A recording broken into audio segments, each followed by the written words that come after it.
School of English. In this lesson, we're going to study the second part of expressing degrees of certainty in English. In the previous lesson, we talked about the positive past time constructions. Now, we're starting with negative past time. If you say she wasn't tired, it means that you're 100% sure.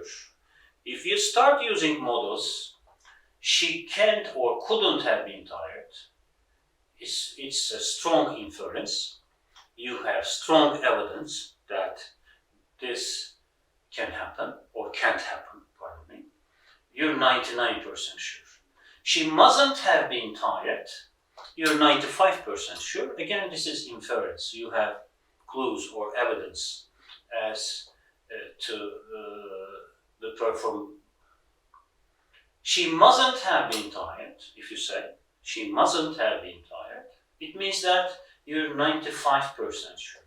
This is again inference, a little bit less than can't and couldn't, but they mainly do the same thing. If you say he may not or might not have been tired, then you're less than 50% sure.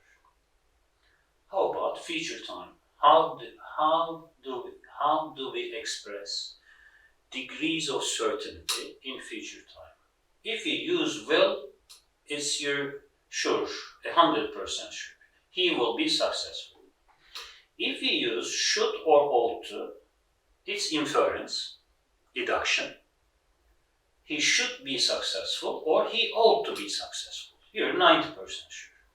If you use may, might, or could, he may be successful, he might be successful, or he could be successful, it means that you're less than 50% sure about that event.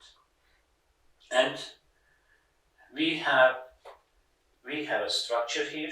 This is important. Should or ought to plus have plus participle. When you use this structure, it means that an action was supposed to take place, but it didn't. Here we have an opposite result. For example, he should have come on time. When we hear this, we know that, we understand that the result is opposite, but he didn't. He must have come on time. This is inference based on evidence, and the person is highly sure that that person has come home on time. Okay, now let's have a look at the use of can for possibility. Can is used for theoretical possibility. Look at the example. Anyone can learn to drive. It's a general case. Theoretically, this is true. You see?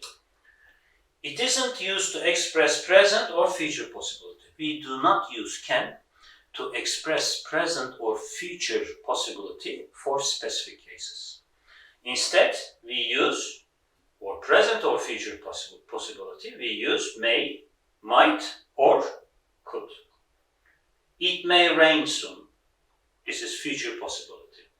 Very storm, he could be outside. And this is an example for present possibility.